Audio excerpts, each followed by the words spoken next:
Bien, bonjour à toutes et à tous. Merci de nous recevoir chez vous. Vous nous suivez sur la 98.5 Dakar en synchro avec toutes nos stations régionales.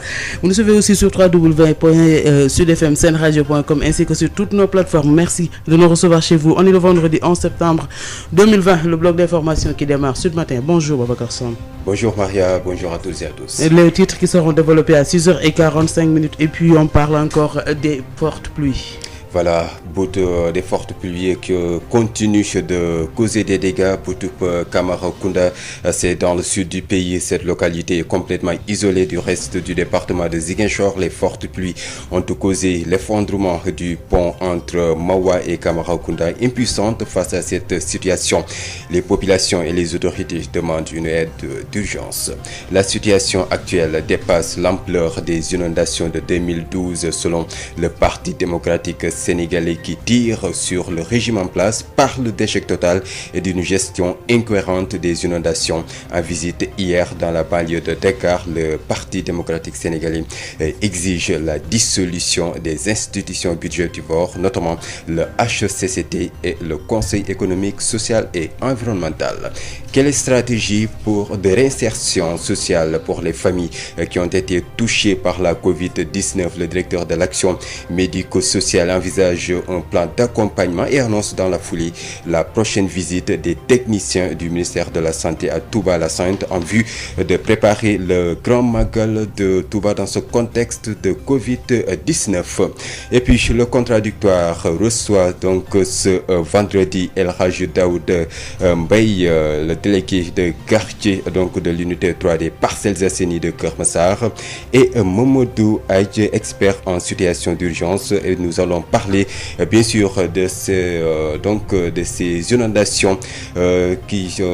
ces inondations dans cette édition d'information Maria, et puis sur l'actualité internationale sera de mise également dans ce journal. Babacar Sam, on vous retrouve à 6h45 pour le développement de cette Sud FM xibaar yi.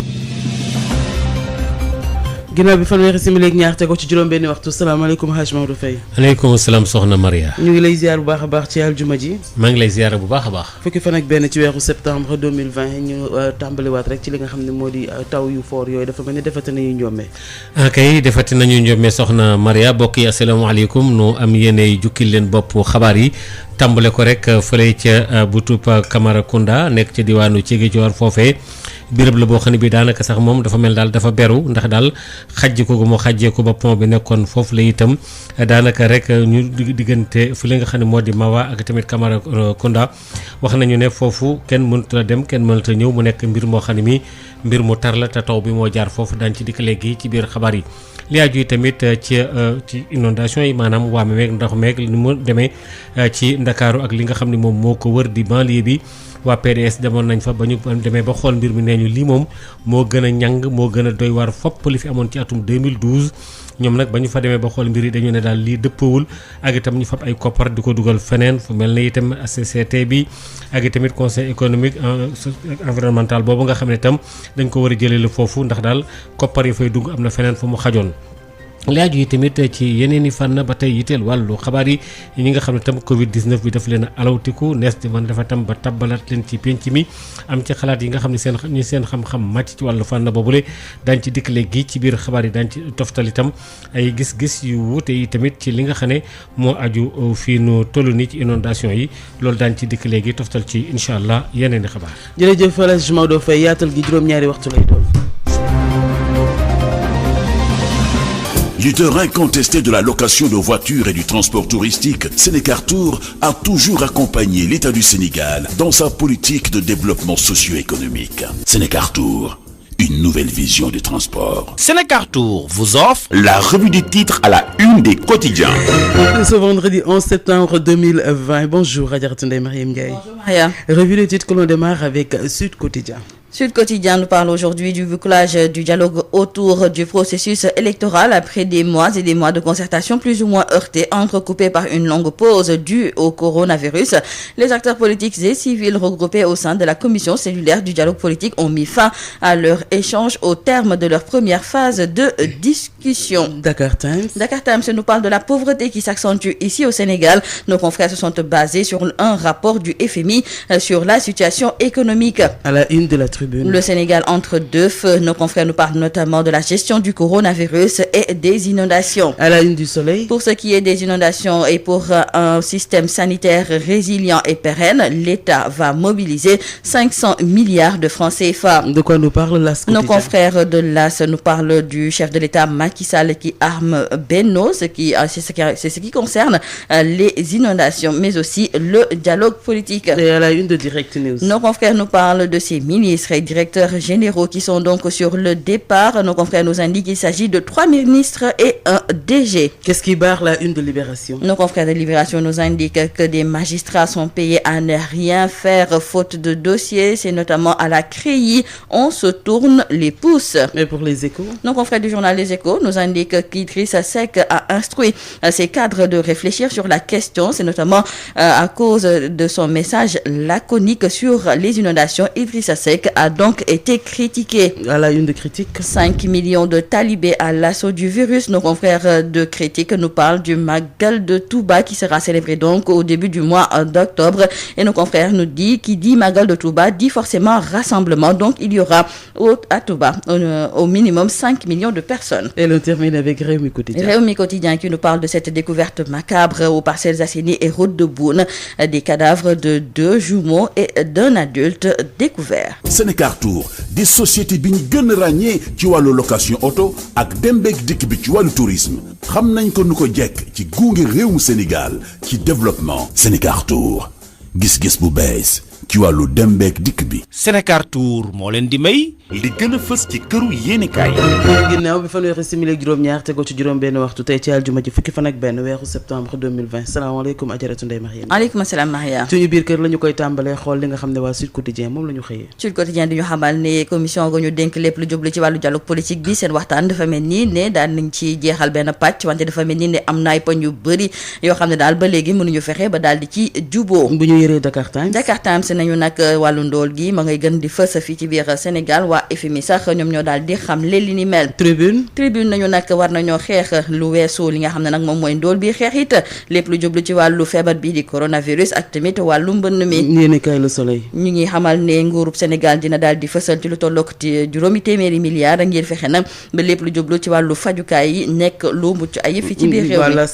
L'As Quotidien nañu nag Macky moom ma ngay wax waa Benno ngir ñu taxaw teem fexe nag ba lépp lu jublu ci wàllu dialogue bi mu nekk lu mucc ayib wante it xeex ga ñuy xeex jëmale ko ci mbënd bi ñu war kaa mën a daan. Direct News nañu nag am na ñetti ministre ak benn directeur général boo xam ne suñu maytuulee ñoom dinañu leen génnee nag ci gouvernement bi. waa Libération nañu nag am na ay magistrats yoo xam ne dañ leen fay te nag seen liggéey daal moom mooy toog rek di xoole li ni mel nag moom moo am fa li nga xam ne moom mooy ca CREI. Les Échos nañu nag kii di Idrissa Seck déggoon nañ ko keroog mu fësal ab message jëmale ko nag ci ñi nga xam ne ñoom ñoo am ay jafe-jafe ci wàllu mbënn bi dafa mel ni nag ne loolu idi daal di fësal doyul dara waaye askanu réewum Sénégal. waa Critique nañu nag màggalu Touba ci juróom-benn fan ci weeru octobre lañ ko fas yéenee amal loolu nag di firndeel ni dina am ci lu tolloo ko juróomi million ci ay taalibe yoo xam ne dinañu dem ci diwaanu Touba ak fi ñu toll ni ci mbas bi di Covid 19. ñu jeexale ko Rewmi Quotidien ci mbir bu doy waar li xëyee tey jii di ñu xamal ne ca Parcelles Assainies foofu daal dinañu fay gis néewu ñaari ay liir ñuy njott sax ne ay seex lañu fa li nga xam ne tamit moom mooy ca route de Boune benn magum jëm la ñu fekk tamit ñu daal di koy faat ba daal di ko fay denc ñoom ñëpp nag seeni néew dinañu leen liñatu xool ba xam lan moo leen yóbbu. jërëjëf Adjaratou Ndeye Mariam Ndiaye dig daje fi léegi ci kanam incha allah. ba ci kanam incha allah mel na ni tey yéenekaay la ñu xëyee xaw naa wutu de. waaw tey daa wute tey moom xaw naa wute maa ngi bëgg a dégg olof nag. jërëjëf Ndeye Mariam Ndiaye ci kanam incha allah. Sud FM, toujours copié, jamais égalé. 98.5, Dakar. 39 minutes après 6 heures, tout de suite, Khady Sène dans le journal de l'économie. La BICIS, Banque internationale pour le commerce et l'industrie du Sénégal, la BICIS, la banque d'un monde qui change, vous offre le journal de l'économie. Bienvenue dans ce journal de l'économie. Un CRD de validation de l'étude de diagnostic des filières et des métiers a réuni les différents acteurs. Il s'agit du projet Défi Archipelago acquis sur appui de l'Union européenne. L'objectif est de former 600 jeunes. Mbaye Chimère Diagne, président du comité de pilotage du projet Archipelago, que nous écoutons au micro d'Adama Ndiaye. un projet que nous avons initié avec la collaboration de la conférence permanente des chambres de commerce africaines et francophones, avec l'appui de l'Union européenne qui a financé ce projet qui va durer 28 mois. Un projet à hauteur de 600 000 €. La région du Diourbel va jouer sa partition parce que, comme vous l'avez dit, comme aussi le consultant l'a montré tout à l'heure dans le cadre de la restitution de cette étude, Diourbel quand même présente beaucoup de potentialités dans le domaine de la transformation des céréales. Donc le projet va permettre à cette région, qui est aussi une région ciblée dans le domaine de la migration. Notre objectif, c'est de faciliter à ces migrants de retour, mais également les aspirants, de pouvoir se disposer d'informations de qualité pour ne pas demain aller s'aventurer à l'immigration clandestine. Donc, je pense que Diourbel, comme les autres régions, ne sont pas ciblées au hasard, mais c'est sur la base d'études de l'organisation de l'OIM, mais aussi sur la base de cette étude diagnostique que nous avons porté notre choix sur cette région qui a tout le temps travaillé avec la Chambre de commerce de Dakar. L'objet de cette rencontre est de recueillir les préoccupations des différents acteurs. Abdelaziz Sabali, coordonnateur de ce projet. On a eu beaucoup de contraintes les premiers mois. Compte tenu du Covid, il n'y a pas eu de déplacement qui était possible entre les régions. Donc pour l'essentiel de l'étude, elle a été faite soit au téléphone, soit par des focus group via Internet. Donc cette cérémonie de restitution est importante pour nous pour pouvoir collecter bien entendu les avis des acteurs de tout qui sont sur la question de la transformation des produits agricoles et pouvoir l'intégrer dans le rapport afin de commencer effectivement les activités, notamment de formation des jeunes. Ici, dans la région de Diourbel, la formation va concerner 100 jeunes. Ce seront des formations duales, c'est-à-dire une formation théorique et couplée d'une formation en entreprise. C'est tout pour aujourd'hui. Rendez-vous demain pour un autre journal de l'économie. La BICIS, Banque internationale pour le commerce et l'industrie du Sénégal, la BICIS, la banque d'un monde qui change, vous a offert le journal de l'économie. Merci, présenté par Khady Sène. Et vous nous écoutez à Kaolack sur la 94.6, à Kaolack exactement, où nous amène ce matin Marie-Rosalie Ndiaye et qui nous parle du comité de développement sanitaire qui a lancé une campagne de communication et de distribution des masques. C'est dans Info Santé. Yotox anti-moustique pour le corps, les vêtements, les rideaux et draps vous protège contre les moustiques chez l'adulte et l'enfant. Val d'Afrique vous offre votre journal de la santé. Mesdames, Messieurs, bonjour. Les comités de développement sanitaire du district sanitaire de Kaolack ont lancé une campagne de communication et de remise de masques dans le cadre de la riposte Covid-19. C'est en vue de stopper la propagation du virus au vu des nombreux cas notés ces derniers temps dans la région. Abdou Azissi, secrétaire du CDS du district sanitaire de Kaolack. Comme nous l'avons toujours fait, aujourd'hui aussi, le CDS du district sanitaire de Kaolack, les comités de développement sanitaire, se sont engagés aux côtés des autorités administratives et sanitaires pour organiser une campagne de communication, de sensibilisation et de remise de masques pour lutter contre la propagation de la Covid-19. Donc les raisons qui nous ont poussés, nous n'avons jamais baissé les bras, on a toujours informé, on a toujours sensibilisé, on a toujours lutté contre la propagation. Mais ces temps-ci, nous avons constaté que le nombre de cas augmente au niveau de la commune de Kaolack. Aujourd'hui, nous sommes à plus de 200 cas. Le nombre de décès aussi augmente. Donc nous nous sommes dit qu'il faut nous lever, aller vers la sensibilisation et la remise de masques pour la population. Vraiment, actuellement, la situation est un peu catastrophique au niveau de la commune de Kaolack, au niveau de la région de Kaolack. C'est pourquoi nous nous sommes levés aujourd'hui pour faire cette caravane, pour sensibiliser encore davantage, n'est-ce pas, la population de Kaolack. Le préfet du département qui a présidé le lancement officiel de cette campagne salue la dynamique de solidarité des CDS qui ont pu mobiliser par leurs propres ressources 500 masques. Cheikh Ahmed Tidiane Thiaw. Une très belle initiative donc à l'actif des comités de développement sanitaire en sigle CDS qui ont en perspective la concrétisation de leur mise en réseau. Nous sommes en train d'étudier avec le médecin chef de district la procédure administrative pour que finalement le tout soit calé aux dispositions qui sont aujourd'hui en vigueur. Mais entre-temps, ils ont pensé organiser une caravane d'information, de sensibilisation, de communication autour des gestes barrières, en mettant en exergue un volet capital, le port de masque. Donc sensibiliser la population sur l'importance du port de masque, communiquer sur les inconvénients de ne pas respecter ce geste barrière, mais appuyer le discours de sensibilisation d'une remise effective de masques aux populations qui en ont besoin. Je dois dire que c'est sur la base d'une dynamique de solidarité, en travaillant en synergie, en mettant en commun leurs moyens forts, qu'ils ont pu acquérir d'eux-mêmes 500 masques, complétés à 1000 par le médecin et chef de district. C'est un premier pas, il y aura d'autres étapes, parce que c'est une action tellement pertinente que nous comptons la pérenniser. Ces propos ont été recueillis par Mamadou Camara. C'est tout pour aujourd'hui. Merci de nous avoir suivis.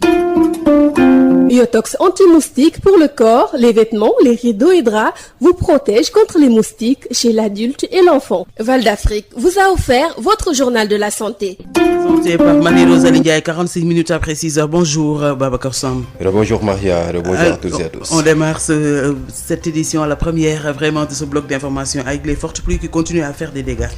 Bien sûr, Maria, Boutoupa Kamarakunda, c'est dans le sud du pays. Cette localité est complètement isolée du reste du département de Ziguinchor. Les fortes pluies ont tout causé l'effondrement du pont entre Mawa et Kamarakunda. Impuissantes face à cette situation, les populations et les autorités demandent une aide d'urgence. La situation actuelle dépasse l'ampleur des inondations de 2012 selon le Parti démocratique sénégalais qui tire sur le régime en place, parle d'échec total et d'une gestion incohérente des inondations. En visite hier dans la banlieue de Dakar, le Parti démocratique sénégalais exige la dissolution des institutions budgétivores, notamment le HCCT et le Conseil économique, social et environnemental. Quelle stratégie de réinsertion sociale pour les familles qui ont été touchées par la Covid-19? La direction de l'action sociale élabore un plan d'action pour une prise en charge efficace. Et puis sur l'international, Colombie, 7 morts lors d'une émeute après une bavure policière. Merci à vous Babacar Sam. Le développement de cette liste juste après ceci.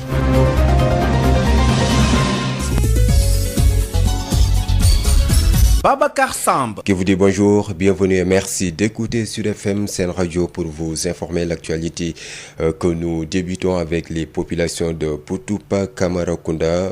C'est dans le sud du pays qui sollicitent une aide d'urgence après l'effondrement du pont entre Mawa et Kamarakunda, un pont coupé par les eaux de pluie qui s'ajoutent à une série de dégâts déjà causés par les fortes pluies qui isolent complètement cette localité du département de Ziguinchor.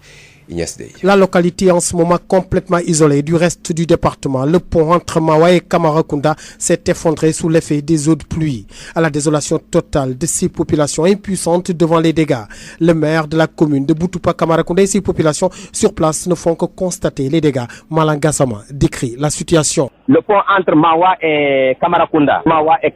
C'est le pont là qui est coupé. Le pont qui donne accès à Boutoupa.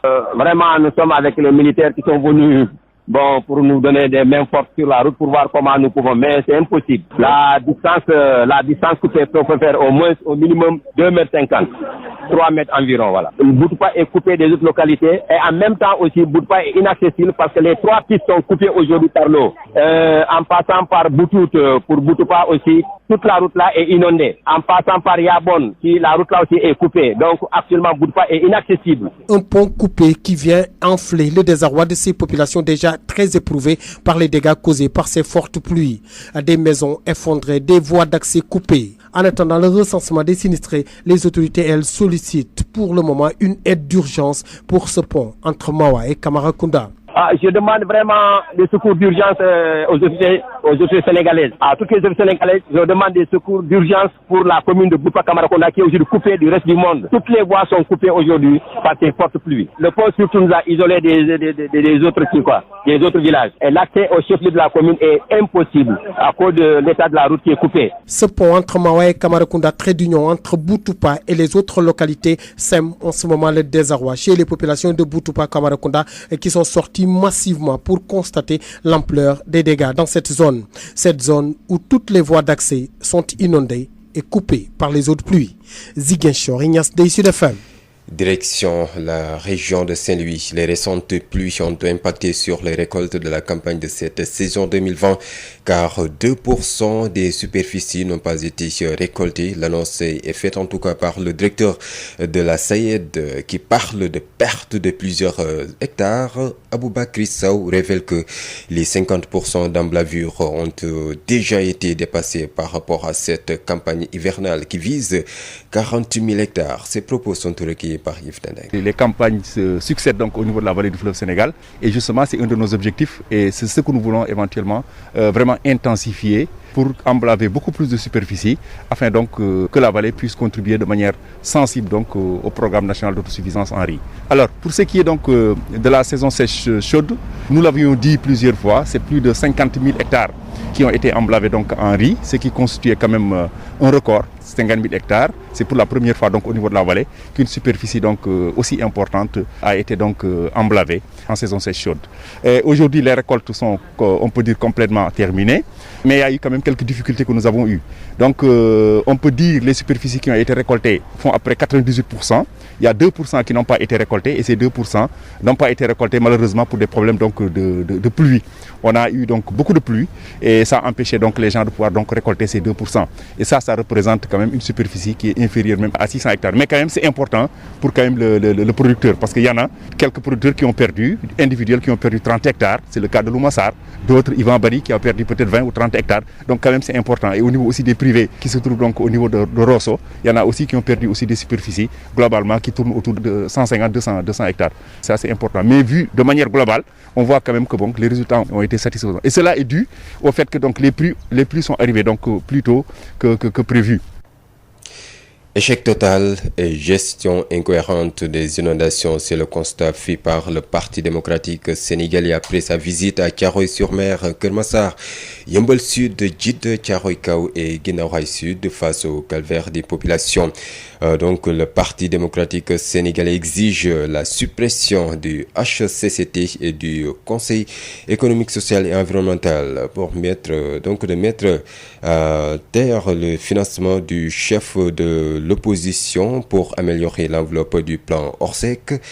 Écoutons à ce propos Dr Cheikh Dieng, maire de Djiddah Thiaroye-Kao, propos recueillis par Josette Kali. Rappelez que le président Macky Sall avait dissolu le Sénat pour transférer son budget de fonctionnement de 4 milliards au titre de la lutte contre les inondations. Au jour d'aujourd'hui, nous avons atteint une situation qui dépasse l'ampleur des inondations que nous avions en 2012 quand il prenait cette décision. Le PDS voudrait l'appeler donc à dissoudre aujourd'hui le HCCT, à dissoudre également la délégation pour le dialogue des territoires, à dissoudre le Conseil économique et social pour économiser les 16 milliards de budget de ces institutions-là pour venir en aide aux populations parce que les populations sont diminuées, les populations sont dans des conditions difficiles et nous avons constaté sur le terrain qu'il y a des problèmes de mobilisation des ressources même pour le plan Orsec. Or, après le plan Orsec, il faudra également penser à un plan de relèvement de ces populations qui ont été impactées. Il faudrait aussi penser à dédommager les populations qui ont perdu tous leurs biens dans ces inondations par la faute, par l'imprévoyance du gouvernement de Macky Sall. Il est également nécessaire, dans un contexte où les 2 milliards qui seraient dévolus comme budget pour le fonctionnement donc de cette station, nous voulons appeler le président Macky Sall à consacrer ce budget du chef de l'opposition au titre de l'aide dont les populations ont besoin pour venir au secours des populations impactées par les inondations. Parlons tout à fait autre chose. Quelle stratégie de réinsertion sociale pour les familles qui ont été touchées par la Covid-19? Le directeur de l'action médico-sociale envisage un plan d'accompagnement et annonce dans la foulée la prochaine visite des techniciens du ministère de la Santé à Touba-la-Sainte en vue de préparer le Grand Magal dans ce contexte de Covid-19. Voici Abdoulaye Fofana Dia au micro d'Amadou Moustapha Dia. Avec les impacts socio-économiques, les familles se sont retrouvées dans la pauvreté accentuée, dans le déséquilibre. Certains ont perdu leur emploi, certains ne sont plus en activité sur le plan informel. Je pense que c'est extrêmement important que nous réfléchissions au niveau du ministère de la Santé et de l'Action sociale et principalement au niveau de la Direction générale de l'Action sociale sur les contours, les stratégies, sur les projets à mettre en œuvre en rapport avec ces groupes vulnérables-là. Ça me paraît extrêmement important au niveau de la direction et nous travaillons quotidiennement pour faire en sorte que ces familles-là qui ont perdu énormément de ressources, leur emploi et autres là, qui ont des déséquilibres même sur le plan scolaire, les enfants, que leur vulnérabilité soit en tout cas combattue et que nous puissions avoir les mécanismes au niveau du ministère et particulièrement au niveau de la Direction générale de l'Action sociale pour que ces familles-là puissent retrouver leur dignité, leur équilibre et puissent tendre vers une certaine perspective. Le ministère de la Santé et de l'Action sociale, à travers ses techniciens, à travers ses équipes médicales, va accompagner les autorités religieuses de Touba dans le cadre de l'organisation du Magal. Abdoulaye Fofana Dia, il sera l'invité de ce Sud Matin. Et puis le Sénégal, classé deuxième pays dans le monde et premier en Afrique dans la riposte contre la Covid-19. Le ministre de la Santé et de l'Action sociale réagit et engage ses équipes à redoubler d'efforts et invite les populations à l'engagement communautaire en vue des événements religieux à venir. Voici le ministre Abdoulaye Diouf Sarr avec Amadou Moustapha Dia. Vous avez choisi de parler de la pandémie à Covid-19. De sa gestion au Sénégal, des résultats obtenus que notre pays a enregistrés et des perspectives aussi. L'actualité de ce thème ne fait aucun doute, vu que depuis le début de l'année, le monde entier est confronté à cette crise sanitaire sans précédent. Sa pertinence aussi, la pertinence du thème est réelle, car après 6 mois de lutte, il est important d'évaluer nos forces et nos faiblesses et de nous projeter, surtout que le monde scientifique cherche encore à mieux connaître cette maladie. Que mon département s'évertue à présenter un état périodique, ce fameux état périodique. En plus d'un point quotidien, nous présentons tous les mois un bilan sur l'épidémie au Sénégal, avec des analyses appropriées sur l'évolution de la maladie. Notre pays, le Sénégal, est cité en exemple dans le monde pour sa riposte contre la Covid-19. Et j'en veux pour preuve la 2e place mondiale qu'occupe notre pays suite à l'étude du Foreign Policy Analysis. Abdoulaye Diouf Sarr, le ministre de la Santé et de l'Action sociale. Et puis sur l'international en Colombie, 7 personnes ont été tuées à Bogota et des centaines d'autres blessées durant les violentes émeutes qui ont éclaté en Colombie après la mort d'un homme victime d'une bavure policière. Ces troubles sont survenus mercredi dans plusieurs quartiers de la capitale ainsi que dans d'autres grandes villes comme Medellín, c'est au nord-ouest, Cali à l'ouest et Barranquilla. Il y a au moins 3 personnes dont un mineur de 17 ans sont mortes après avoir été touchées par des tirs, a précisé la police jeudi en conférence de presse. Maria. Merci à vous Babacar Sam, on vous retrouve à 7h30 pour la seconde édition de ce bloc d'information. juróom-ñaari waxtu ci Sud FM seen rajo 98.4 ngeen ñuy dégloo foofu ca Podor salaamaaleykum. maaleykum salaam soxna Maria. Louga ñaata lañ ñuy dégloo. waaw parce que dama njort ne da ngaa ndékkeegul ndax nga noo jiitu ko tàmbaleegul sax xam naa daal bay boo café gi ñëw rek bu ko defee nga xaw a kafin tuuti.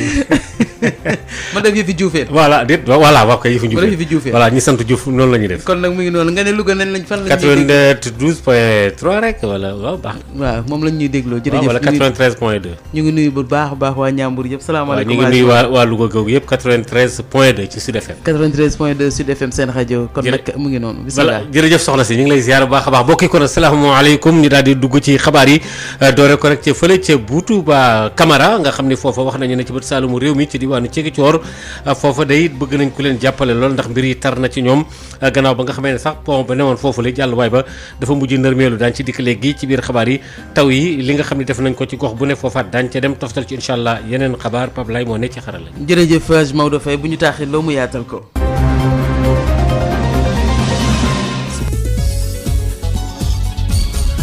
Maodo Faye jërë ngeen jëf mbokk yi ci ànd ngeen ànd ak noonu askan wi dëkk fële ca Boutoupa Camara Kounda nekk fële ci bët Saalumu réew mi ca diwaanu Ziguinchor fii nu toll ni ñoom ku leen xeet li fi saa si te jàmpal ko it ñu daal di jël gannaaw ba pont bi ne woon foofule diggante Mawa ak Camara Kounda dafa dal di rek dog ci digg bi ndax ndox mi mu tar lool tànk Ignace Ndeye. askan bi fekk baax ca Boutoupa Camara Kounda jamono yi jaaxle nañu jaaxle loolu ginnaaw pont bi nga xamante ni moo nekk diggante Mawa ak Camara Kounda ndoxu taw bi daf ko yóbbaale mu daal di dagg ba tax na dem ak dikk bi nasax na bu baax ca boor yooyu tey jii askan bi génn ci lim bu takku pour dem ci boor yooyu wut pexe waaye nag pexe moom amul ba tax na ki nga xamante ni mooy maire commune bi ak i askan bi nekk ci jaaxle defuñu rek lu dul gis jafe-jafe yi nga xamante ni moo bàyyeekoo ci ndoxu taw bi ginnaaw bi mu daggee pont bi nekk foofu Malang Gassama di delluwaat ci situation bi ni mel. ginnaaw kër yu daanu ci taw bi tey suñu yoon yi ñoo yoon di jël ndox di jël ndoxu taw bi dafa coupé pont bu nekk diggante Mawa ak Tamaracounda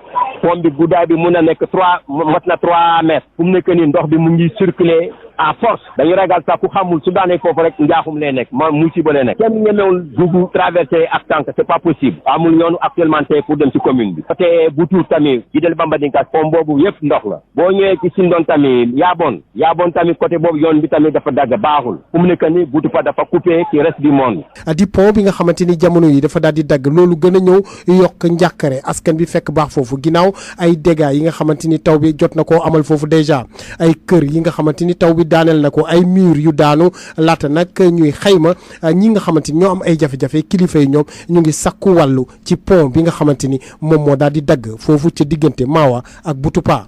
jaaxale bu rëy la ñu nekk commune Boutoupa Camara jaaxale bu rëy la ñu nekk ñu ñaan autorité sénégalais ñu jàppale ñu rapidement pour que ñu mën a circuler ci biir Boutoupa Camaracounda ñu mën a circuler ci biir Boutoupa Camaracounda quand on sait que c'est une zone frontalière et que il faut tout prévoir donc par rapport à ça s'il y a pas de route loolu musiba la loolu moo tax ñu ñaan autorité yi ñoo defar ñu yoon bi rapidement pour que mobilité bu mën a am quoi ñu mën a circuler tranquillement ginnaaw pont bi diggante Mawa ak Camaracounda daal di dagg daal di màbb ngir ndoxu taw yi loolu gën a indi njàkkare ci askan bi fekk baax ca Boutoupa Camaracounda ñoom ñi nga xamante ni taw yi déjà laal na leen bu baax a baax ginnaaw yoon yu mag yi fël ci commune bi dañoo daal di inondé daal di dagg complètement ngir ndoxu taw yi Ziguinchor Ignace Ndeye Sud FM. Ignace ñu ngi lay jaajëfal bu baax a baax ndox yooyu sax tax na waa SAED li nga xam ne ren jii ci wàllu lu ñu war a mën a bay lu ci bëree bëri dana daal di wàññeeku ndax itam taw boo na gaddaaral foofu la ba hectare yu bëree bëri du mën a dem loolu nag la rek kilifa gi nga xam ne moo jiite SAED di Aboubacary Sow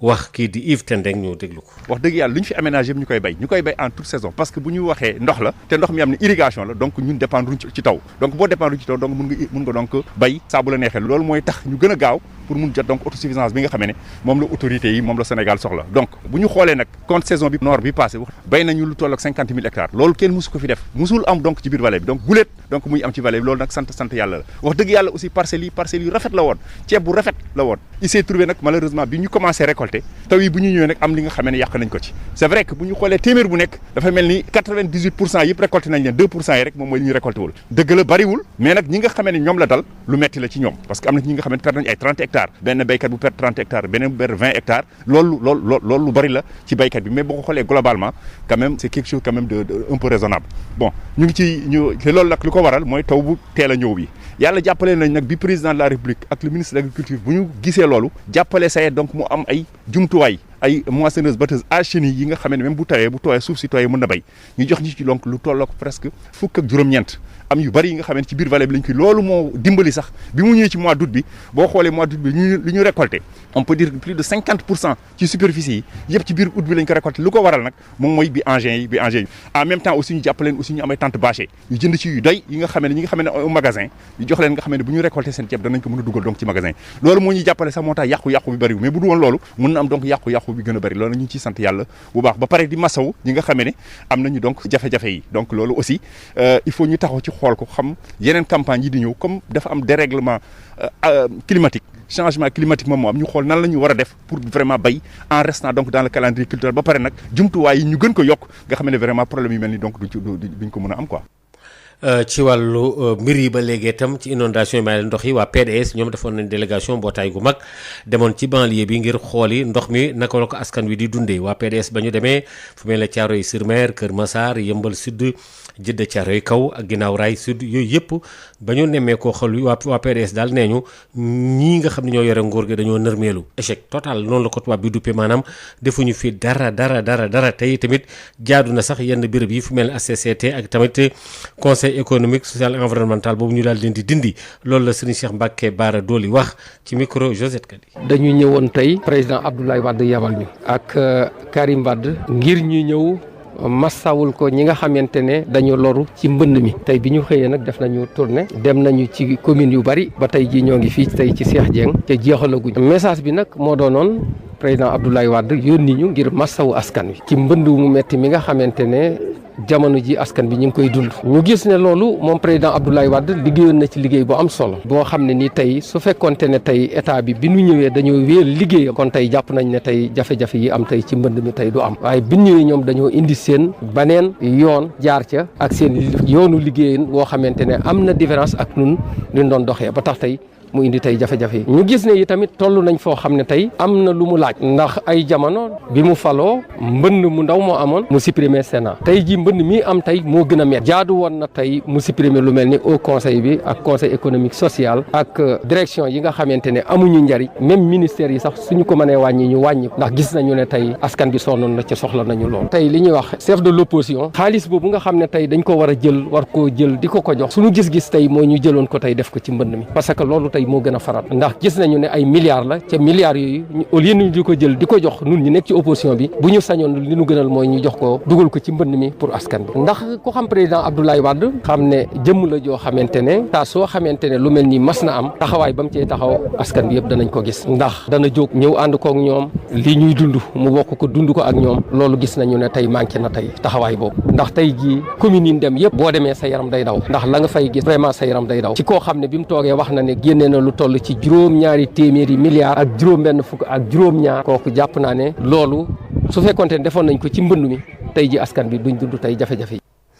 li aju itamit ci nu ñuy mën a fexe ba ñi nga xam ne gannaaw ba juróom-ñaari waxtu demee ba fekkoog juróom-ñetti minutes Covid bi dafa dal ci ñoom ci seenu njaboot ban loru ca lool ñu ne mën a fexe daal ba dellu siyaat leen ñu mën leen tàbbalaat ci mbir yi ak itam fexe tam ba nu leen àndeek ñoom accompagner leen loolee ci la kii di Abdoulaye Fofana Dia waxtaanee ak Amadou Moustapha Dieng ñu déglu. ñu yëg nañu lu bëri la xam ne famille yooyu ñu ngi ay jàkkaantool te loolu aussi ay jafe-jafe la yoo xam ne war nañ ci jóg xool ni ngeen jàppale ba ñu mën a nekkat fekk ay micro projet yi ñuy financé la bind nañ ko tënk nañ ko te bokk na ci plan de résilience yoo xam ne président de la République validé na ko pour financer ko ministère de la santé et de l'action sociale te ci mbir plan boobu am na pàcc bu rëy boo xam ne jëm na ci loolu. li gën a xës ci wàllu xeex bi bokk na ci mesure barrières yi ndax jàpp nga ne respecté ko ak comportement yu sénégalais am tax na ba ñu am résultat yooyu la. côté comportemental bi on touche du bas fan yi gis nga ba ministère ak président jëlee yenn mesures yi pour le port du masque seetlu ngeen lay tendance bi c'est la baisse dañuy ñaan nag yàlla mu gën a jëm kanam nit ñi gën a am comportement boobu respecter les mesures barrières distanciation physique bi utilisation des produits raxas ay loxo autre là loolu vraiment gis nañ ko te loolu aussi dañ ciy gën a soñjaat nit ñi gën leen ci ñaaxaat puisque loolu rek moo ñu mën a permettre ñun ñu mën a xeex mbas mi tant que vaccin amagul leneen amagul loolu la nag jafe-jafe justement ñu ngi ni dem ci ay xew-xew yu am solo te it doo xam ne dina am mbooloo yu takku yu fa dajee moo xam magal gi la moo xam gàmm gi la yéen noonu koy waajal ak loolu ni wax askan wi jëm ci wàllu feebar bi ak ni nga ko war a moytoo ci jamono jooju. Sénégal soo xoolee tey dañ ko reconnaître avancé deuxième dans le monde et premier en Afrique loolu ça veut dire que fi ñu jël leer na te président Macky Sall moyens yi nga xam ne demandé nañ ko pour ministère de la santé et de l'action sociale wax dëgg yàlla jox nañu ko. lan mooy message bi ngay lancé ci dem ci wàllu màggal gi ak gàmmu yi ñëw. màggal gi ci sekk ministre wax na ko léegi directeur général de la santé aussi wax na ko dañuy fexe ba ñi nga xam ne dañuy bëgg a organiser wu ñu accompagner leen ci mesures barrières yooyu ñu dem ci ay masques lu jëm ci ay gel autres là je pense que fii ak jeudi am na mission boo xam ne ministère de la santé et de l'action sociale war a dem Touba. war a dem fële ca Touba li Sénégal ñaareelu réew ci àdduna bi yëpp wërngal kàpp ci ñi nga xamee ne ñooy xeex tawat ji bu dee ci Afrique nag moo ci ëppale ndax mooy premier ci ñi nga xam ne ñoo ko gën a mën a boox ngir mu delluwaat loolu sax jëwriñ ji ñu dénk wàllu wér-gu-yaram di Abdoulaye Diouf Sarr wax na tamit gën a ñaax itam équipe yi ngir tam loolu ñu gën caa gën a farlu ñu déglu ko ci micro Moustapha Dieng. tous les panélistes ñi xamante ne tey ñëw nañ wax leen nan la ñuy vivre la riposte ñoom échantillon la ci ñi xamante ne ñi ngi ci tout le dispositif de la santé et de l'action sociale bon nag li ngeen leen jox dafa mandargal seen considération par rapport au système de santé et d'action sociale bon nag jusqu'au fin fond du Sénégal de Ngor à Fongolimbi système de santé bi yëpp tous les agents et les personnels de santé et d'action sociale ñu ngi leen di remercier sama tur ñu leen di wax ne tam waxtaan bi lu bëri génn na ci mais li ñu mën a tënk mooy que ne bu ñu yox bu ñu ne mbir mi jeex na nañu mel ni tey lay door a commencer yaakaar naa ne loolu mooy la philosophie de l'endurance parce que noonu la xeexkat di mel bul mukk teg ngànnaay dañuy dem jusqu'à la dernière minute li xale yi di wax dañuy dem ba jeex bon nag loolu laa dénk sama équipe te loolu la ma son excellence le président Macky Sall dénk may wax tam que ne ay questions yu am solo génn nañ fi ñu tontu ko mais waxtaan bi am na solo tellement yéen ñi xamante ne yéen la ñu jox ay ngànnaay da ngeen bokk ci xeex bi bon nag dañoo yaakaar ci yéen pour que ngeen yeggal ñu mbir yi ci suuf a suuf bu ñu ne ci suuf nag mooy fa population yi nekk bon nag tey Club Sénégal émergence sas nañ leen monsieur le président nga permettre ma samay équipe wax nañ énormément effectivement d'éloges de félicitations d'encouragement mu jëm ci man mais c'est le lieu pour moi aussi de dire comme nous le savons et comme me le dit souvent ma grand-mère que ne ku mën amul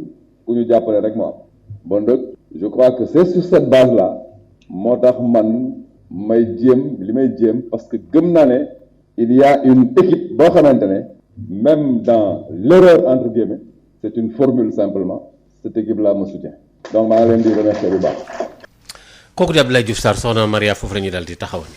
jërëjëf Hadj Maodo Faye dig daje juróom-ñetti waxtu incha allah ngir yeneen i xibaar ci yaatal. Vous nous écoutez à Dakar sur la 98.5 et en synchronisation avec toutes nos stations régionales. Vous nous écoutez aussi sur www.sudfmsenradio.com ainsi que sur toutes nos plateformes. La seconde édition de ce bloc d'information qui démarre. Rebonjour Babacar Samb. Rebonjour Maria. Seconde édition que l'on démarre avec cette colère des acteurs de l'assainissement.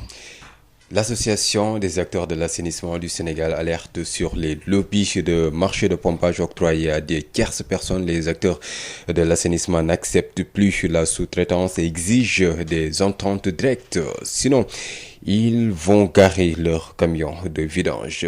Ils ont fait face à la presse à Diamaguène Sicap Mbao. Sidi Bathily, membre de l'association au micro de El Hadji Moussa Thiam. C'est une situation très difficile qui appelle à la contribution de toutes les forces vives de la nation. Notre association, à pareille circonstance, voudrait mettre à la disposition de l'État toute sa compétence, son expérience, mais aussi ses moyens humains et matériels. Nous saluons dans sa juste valeur la réaction du président de la République pour mettre à disposition 10 milliards dans le but de soulager les impactés des inondations. Mais ces milliards doivent être utilisés judicieusement et doivent être gérés correctement pour atteindre les objectifs escomptés. Nous travaillons étroitement avec l'ONAS qui nous appuie dans toutes nos actions. Depuis longtemps, nous avons investi sur fonds propres pour acheter des camions et travailler dans ce secteur difficile de l'assainissement. Nous sommes ainsi un partenaire privilégié de l'État dans ce domaine. C'est pourquoi nous implorons que de tierces personnes qui n'ont aucun camion parviennent à obtenir des marchés de pompage et viennent nous sous-traiter avec de vils prix. Aujourd'hui, les structures de l'État doivent définir des critères objectifs pour l'attribution de ces services de pompage. Il est aberrant d'avoir un marché de pompage alors qu'on n'a aucun camion. Il faut que cet état de faire disparaisse. Nous n'accepterons plus de donner nos camions à des personnes qui n'ont aucune compétence dans ce domaine. Nous restons à la disposition du plan Orsec pour les accompagner vers la résolution de tous les problèmes d'inondation. Par la même occasion, nous vous annonçons que nous allons mettre à la disposition du plan Orsec 10 camions pendant une journée dans les zones de leur choix. Ceci est notre contribution. Il y a tout le temps des lobbies qui sont autour des ministères qui ne sachent même pas comment allumer une pompe. Donc c'est désolant. Il y avait un moment, on travaille directement avec le ministre de l'Intérieur, mais cette fois-ci ce n'est plus le cas. Ça fait des années, il y a des lobbies qui sont autour des ministères, qui ramènent les marchés pour nous sous-traiter. Et maintenant, il faut que nous alertons le ministre de l'Intérieur, Aly Ngouille Ndiaye, pour qu'il sache qu'il y a des sous-traitants, il n'y a aucun de nos camions qui sera sur le marché, si ce n'est pas des marchés directs maintenant.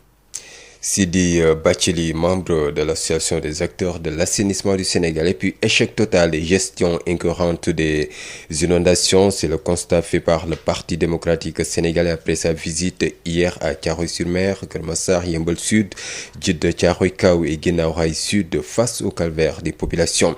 Le PDS exige la suppression du HCCT et du Conseil économique, social et environnemental, de mettre à terre le financement du chef de l'opposition pour améliorer l'enveloppe donc du plan Orsec.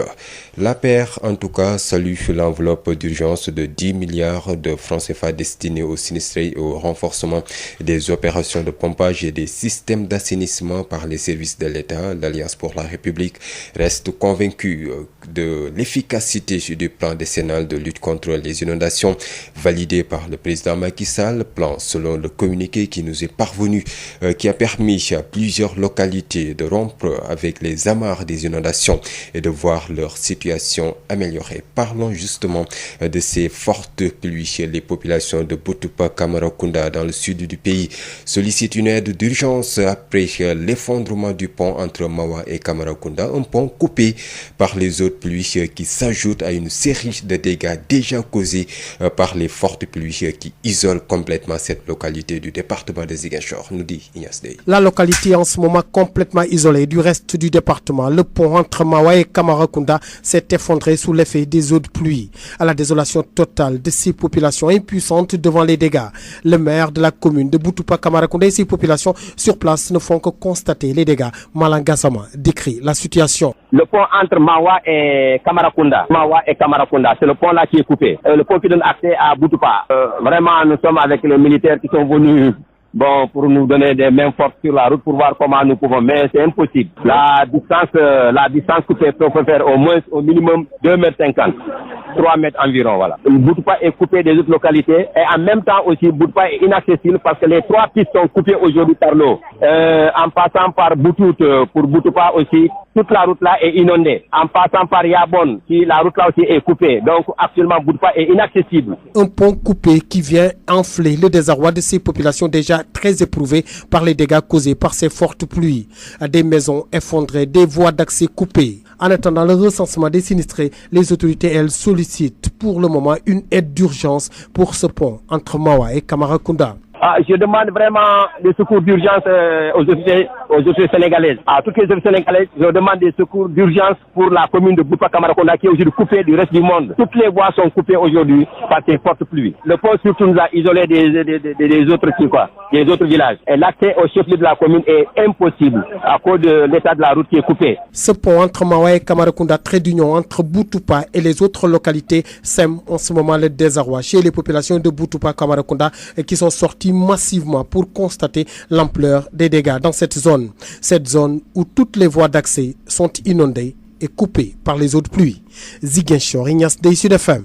Sud FM, l'info, c'est ici. L'info, c'est aussi le bilan et perspective de la lutte contre la Covid-19. Le club Sénégal émergent engage la réflexion à travers un panel animé par la direction générale de la santé et les experts du ministère de la Santé et de l'Action sociale. Beaucoup d'avancées notées, mais la stigmatisation et le respect des mesures d'interdiction de rassemblement sont à revoir. Amadou Moustapha Dia. Le Sénégal, classé 2e pays dans la gestion vertueuse et efficace de la Covid-19 après la Nouvelle-Zélande, devant les pays développés et premier en Afrique. Une satisfaction pour l'équipe médicale qui a présenté aujourd'hui, dans le cadre des jeudis du club Sénégal émergent, un panel sur la gestion, le bilan et les perspectives de la lutte contre la Covid-19 au Sénégal. Un panel présenté par Dr Marie-Khemesse Ndiaye Ngom qui est revenu sur les points forts de la lutte, notamment le relèvement notoire du plateau médical avec plus de 1000 lits et 35 centres de traitement, mais aussi l'apport non négligeable des populations à travers l'engagement communautaire. Toutefois, des faiblesses sont notées par rapport à la stigmatisation, aux décès communautaires notés pendant quelque temps, le refus d'accepter les tests,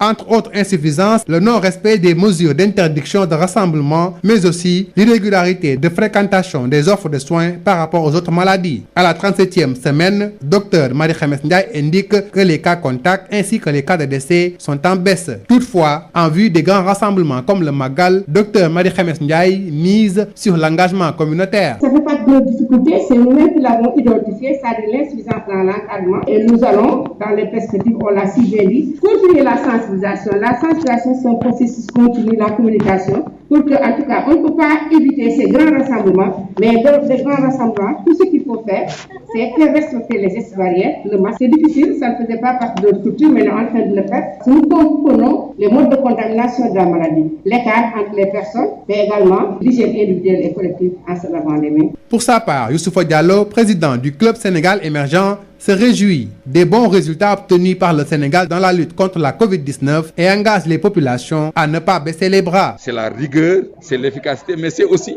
la réflexion internalisée, la réflexion domestiquée. Nos techniciens ne sont pas contentés d'imiter ce qui se fait dans d'autres pays, mais au regard de nos réalités et de notre contexte, ils ont imaginé des voies et solutions efficaces. Et ces voies et solutions sont aujourd'hui en train d'être imitées partout dans le monde.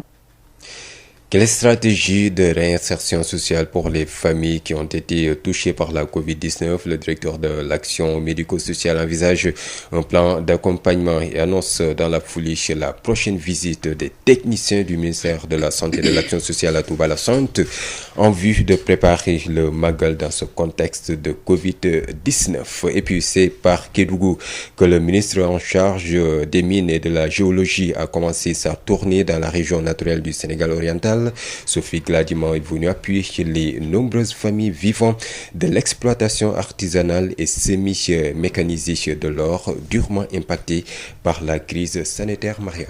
merci à vous Babacar Samb juróom-ñetti waxtu ci Sud FM seen rajo salaamaaleykum Hadji Maodo Faye. maaleykum salaam soxna Maria. xibaar yi ñaareel bi pàcc ci yaatal dañu koy tàmbaleeg li nga xam ne rek mooy mer boobu nga xam ne ñu ngi yëngatu ci wàllum assainissement dañu ko mer. waaw li ko asalaamaaleykum mbokk yi li ko sabab li tax ñu mer mooy ndax kenn ku nekk xam na ni ndox yi nga xam ne rot na ak yu demee noonu la mbootaay googu nga xam ne ñoo ciy yëngu nag ñoom nag nee ñu jumtukaay yi nga xam ne moo di manque ndox mi te ñu jox leen ko am ni ay nit yoo xam ne dañ ciy tabbi am na ci ñoo xam ne nag ñoom daal dootu ñu nangooti mukk ñeneen di jaar ci diggante bi di traité yëf yi su ko defee itam mbir yi mel ak ndoxam daal ak wurit daf ci faral di am ci ni nga xamee ne moom la ñu yore wala seetal ndox yeeg ngacc leen ak yu demee noonu jumtukaay yooyu nag am na ci ñuy tabbi ci biir di ci rax yu ci bokkul Sidi Bathily kenn la ci ñi nga xam ne ñooy jàmbat loolu waxtaan ci ak Moussa Thiam. ñoo ngi rafetlu jéego yu président bi def ci wàllu mbënd bi yu mu defati sax la ñuy wax ndax yàgg na koo def 10 milliards yi mu joxe nii pour ñu def ko ci mbënd bi jamono ñu toll nii ñu ngi prêter attention ñi nga xamante ni ñoo féetee ci wàllu woowu ñu bàyyiwaat xel association bi ndax depuis bon li ret ñoo fi nekkoon bien avant 2000 di xeex mbënd bi te ñu bàyyi sous-traitance bii nga xamante ni moom la ñuy doxee ay jamono boobu ba léegi ndax ñi nga xamante ni xamuñu dara ci secteur bi ñooy bénéficier ci ay marché ñoo dañuy sous-traité à partir de maintenant dootuñu joxati kenn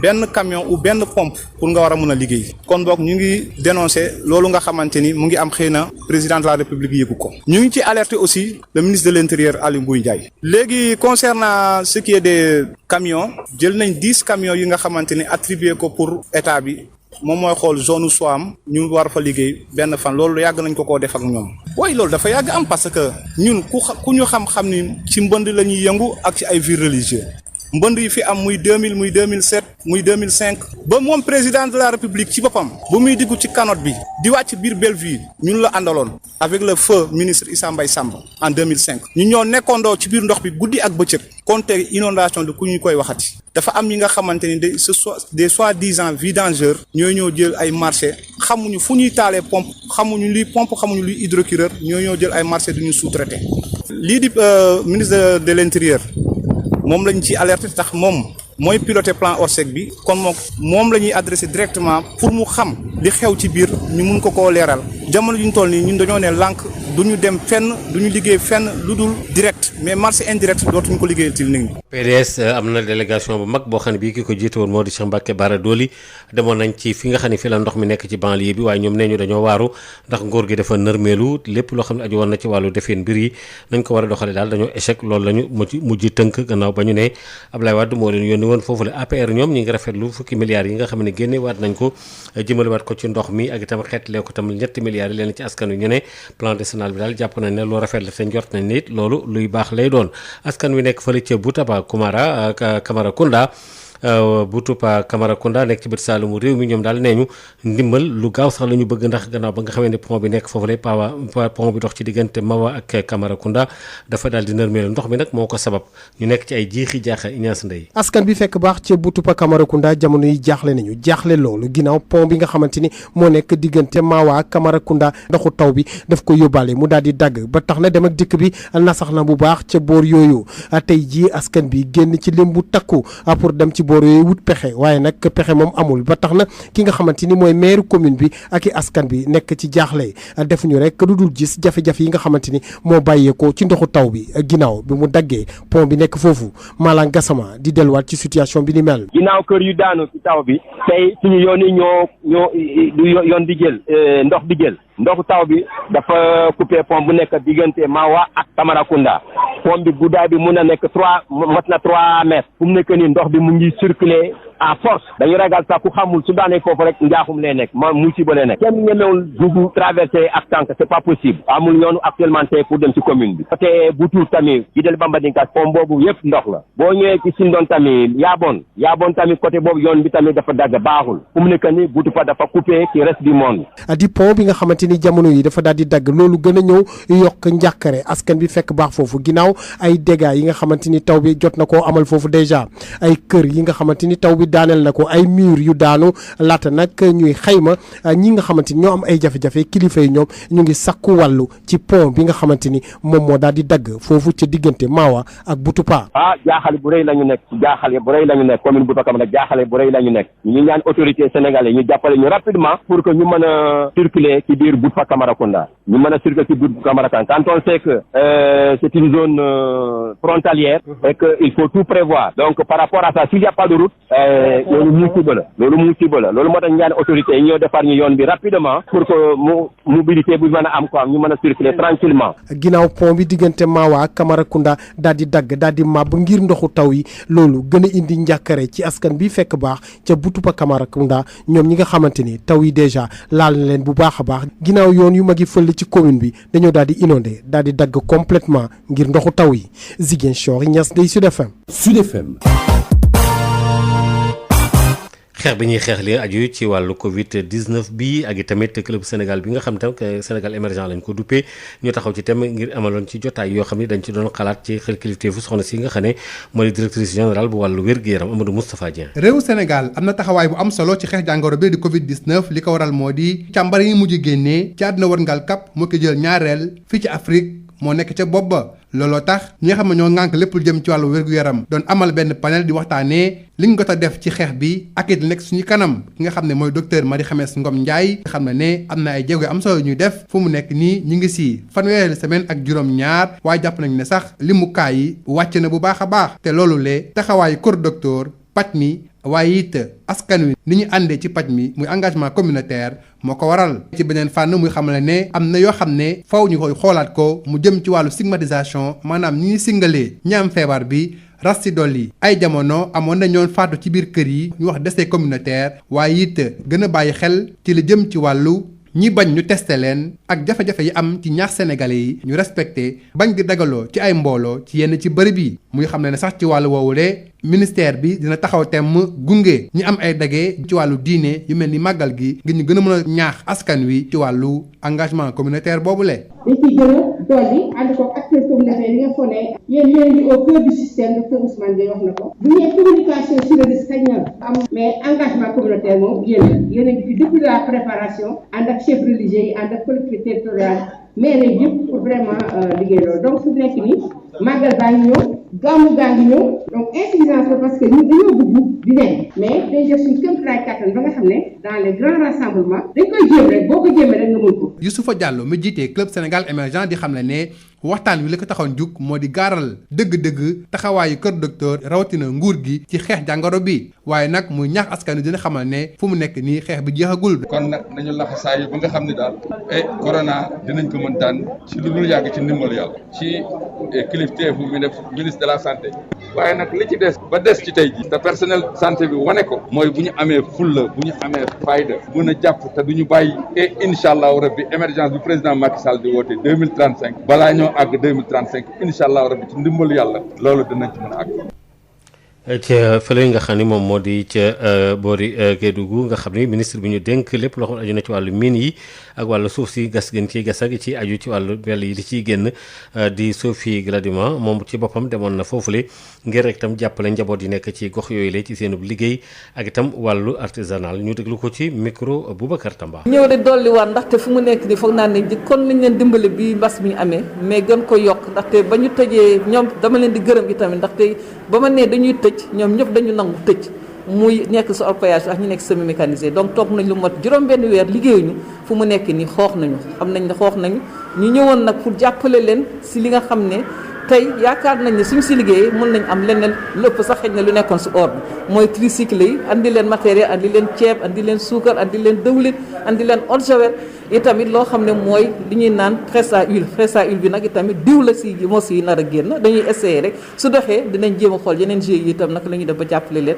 ñu am loolu pour lu ñu mën a jaay si Sénégal mais lu ñu mën a jaay si bitim réew su fekkente ne yëpp ngi si.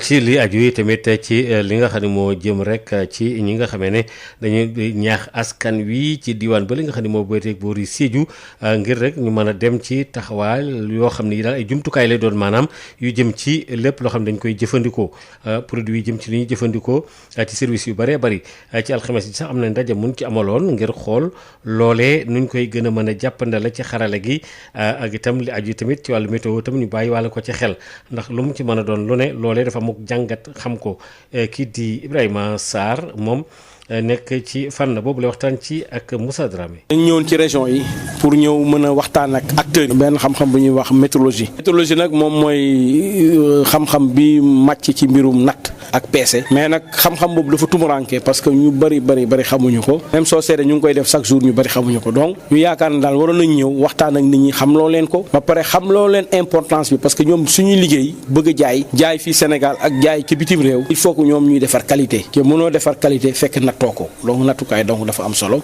loolu moo tax ñu ne ñii kat dinañ ñëw waxtaan ak ñoom ci mbir moomu pour que ñu mën a def loolu ñuy mën a exporter parce que liggéey jaay sa dëkk rek lu tax nga gis ci sa bopp pour nga mën ci gis sa bopp il faut ngay liggéey pour marché international ci ngay mën a yokk sa koom SIR moo ñu ko jox benn organisme mu nekk OMC la organisme moom day jàppale dëkk yi nga xam ne dañu néew doole comme Sénégal. wàllu saytu ak yaatal gi. waaw moo taxoon ñu ñëw pour ñëw waxtaan ak ñoom xam lan mooy seen jafe-jafe suñu demee xool projet bi nan la ci mën a jàpp pour accompagner leen wax nañ fi problème de Fra autorisation Fra wax nañ problème seen emballage yi dañuy am problème emballage parce que sax dañuy interdit sachet plastique wax nañ fi yeneen problème yoo xam ne bu ñu demee dinañ ko saytu anacarde bi tam seetlu nañu ne am na fi importance trop mais ba léegi nit ñi dañuy jël witt affaire bi di ko yóbbu bitim réew dañ ne loolu dafa war a deñ dañuy war a jël anacarde bi witti ko transformé ko fii ci Sénégal def ko ci ay paquet yóbbu ko bitim réew ci la ñuy gën a gis suñu bopp. suivi bi dinañ ko assurer moom laa wax ni au niveau local service régional commerce mu ngi fi donc moom mooy sunu représentant fii. dina jàpp ci suivi bi yoo xam ne daf koy xaw a dépassé bu ñuy yónnee Dakar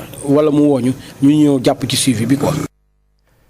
fukki minute ak ñaar mbokk yi moo feggu ci juróom-ñetti waxtu soxna Maria kon foofu la ñuy dal taxawal. jërëjëf Hadj Maodo Faye. comme d'habitude di leen dig daje ci beneen émission de chers auditeurs ñu yar suñu doom yi moo ñu war. Merci Aïda. Sud Éducation, la toute nouvelle émission de Sud FM en compagnie de Mariem et Aïda. Tu lèves un genou, tu lèves l'autre genou. jaajëfal leen bu baax a baax jaajëfal Mariem ak Aïda bu baax a baax ñu dem wéy ak ki nga xam ne moo di Marie-Rosalie Ndiaye ci Info Santé. Yotox anti-moustique mooy aar mag ak ndaw ci bépp matu-matu yoo am na booy piis ci rido yére ak moustiquaire ak booy diw ci yaram. Val d'Afrique moo leen di may seen journal de la santé. asalaamaaleykum mbokk déglukat yi comité de développement sanitaire yi nekk ci district sanitaire bu Kaolack ñoo lancé ab campagne de communication boo xam ne dañu fay jaare di séddale ay masque ci wàllu xeex gi ñuy xeex mbas mi di Covid-19 li ko waral nag moo di bëgg wàññi limu nit ñi nga xam ne feebar bi da leen di dal te ñu gis ne dafa yokk lool ci fan yi ñu génn ci diwaan bu Kaolack Abdou Aziz Sy mooy secrétaire bu CDS bu Kaolack. tey soo gisee ñu jóg organiser caravane bi donte bu si ñëw toog bi feebar bi duggee Sénégal ba léegi ñun comité de développement sanitaire bu région bu Kaolack bu département bu commune bu Kaolack musu ñoo toog ñu ngi ci di ci xeex. tey nag ñu dem ba benn moment ñu xam ne feebar bi fi mu toll tey Kaolack mu ngi commencé jéggi dayoo ndax ñu ngi ci lu ëpp ñaar téeméeri cas ñii gaañu aussi ëpp na yaakaar naa lim bi toll na ci lu ëpp ñaar fukk ak ñaar ñoo xam ne dañoo ñàkk seen bakkan ci feebar bi ñu ne kon jot na donte ñu ngi ci woon mais ñu gën a baral jéego yi moo taxoon tey ñu organiser caravane bi nga xam ne nii dañuy sensibiliser nit ñi dañuy communiquer ak ñoom dañ leen di may ay masques pour que vraiment ñu ñu gën a respecter les gestes barrières ndax feebar bi actuellement kum tiitalul Kaolack dafa mel ni kon dëkkuloo Kaolack moo tax ren tey CDS yëpp jóg taxaw pour organiser caravane bi nga xamante si nii dañuy sensibiliser dugg ci quartier yi dem ci xalif généraux yi waxtaan ak ñoom vraiment ñu gën a sensibiliser population pour ñu moytu feebar. préfet bu département bu Kaolack nag moo amal lancement bile campagne di rafetlu dynamique de solidarité bi nga xam ne CDS yi def nañ ko gannaaw ba ñu dajalee lu toll ci juróomi téeméeri masque boole ko ci yeneen ngir mën ko séddale askan wi Cheikh Ahmed Tidiane Thiaw. kuréel yooyu ñuy wax CDS nga xam ne dañuy yàpp seen loxo ci liggéeyu kër docteur di ko jàppale askan wi. ñoom ñoo fas yéene taxawal mbootaay ni ko yoon sàkkoo ci ñoom ñu ngi ci nag di ci jàppalante ak seen jaatige te mooy le médecin chef de district pour ñu taxawal ko waande ci diggante bi dañu am xalaat bu rafet mooy def seen loxo ci xeex bi ñuy def mbas mi ñuy wax Covid-19 te mooy bés ni ki tey dañu laxasaay di def caravane fas yéene dugg ci dëkk bi jege askan bi wax ak ñoom fàttali ne njaw des na xambin ñu ngi góorgóorlu boobu ba léegi di xeex ak jàngoro bi waaye jógagu fi ñu war a fàttalante war a soññante loolu fu la ñu fas yéene def dugg ci quartier yëpp wax ak askan bi waaye itam jox leen ay ndimbal ay jumtuwaay lu mel ne ay masque waaye itam defar ay xët def ci ay xibaar yu jëm ci yan matukaay lañu war a jël ak naka lañ ko war a jëlee loolu yëpp dugg ci li noo wax rek campagne sensibilisation ak communication loolu ku nekk xam na ne laata muy doon liggéeyu kenn liggéeyu nguur gi la waaye tool bi dafa yaatu toll noo xam ne yaakaar naa kenn ku ne rek mën nga bay sa waar kon xale yi tey ci loolu lañ nekk ngir nag wan leen mbir mi fulla bi mu war a am wane ne yanu na maana jaadu na moo taxoon ñu sàkku tey sama teewaay ngir ma defal leen lancement bi ci loolu ñu wane ne nguur gi ànd na ci te rafetlu na ko. mu nekkoon préfet bu département bu Kaolack Cheikh Ahmed Tidiane Thiaw ci micro Mamadou Kamara bokk déglukat yi fii la ñu yem ak yéen di leen ñaanal bésub jàmm.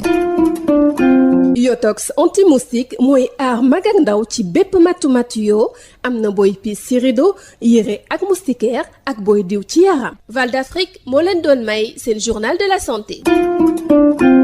de la santé ni ñu koy defee say su ne ànd ci ki nga xam ne moo di Marie Rosalie Ndiaye waaye xam ngeen ne bu ñu yeggee foofu itam ñu ngi ci li nga xam ne moo di cappaandawu émission bi le di leen jaajëfal bu baax a baax di jaajëfal waa rédaction bi nga xam ne dinañ fi dellu si waat ci 9h incha allah ngir tënkal leen xibaar yi di jaajëfal auditeurs yëpp rawatina Ibou Ngone Meng maître Baro maa ngi leen di nuyu bu baax a baax te di leen ziare di leen souhaiter un excellent week-end di jaajëfal ki ne moo di Pape Abdoulaye Dieye mi nekkoon ci xarala gi li ñuy demee rek te bàyyee leen ko ci aljuma ji mooy léegi nii bu ñu fi jógee incha allah ki nga xam ne moo di Serigne Mbacké Sylla Oustaz Aliou Sall ak Oustaz Alioune Mbaye dinañ ñëw gunge leen ci émission boobu de léegi nga xam ne moo di alkitab ñoom sax laay bàyyee wolofal boobu bu ko defee xam naa ne du ñàkk Serigne Mbacké Sylla bu ñëwee dinañu ko gën a yaatalal ndax dañu dégg ne Serigne Abdou Lahad da daan wax ne loo bañ ku la ko jaawaleel loo bañ ku la jaawale ak moom bul ko nurulu xam naa ne olof bi dina xaw a doy waar waaye Mbacké Sylla bu ñëwee dina leen ko gën a leeralal loo bañ ku la jaawale ak moom bul ko nurulu kon mu ngi noonu jaajëf merci à tout le monde on se retrouve lundi inchallah 6h30 dans un nouveau numéro de Sud Matin.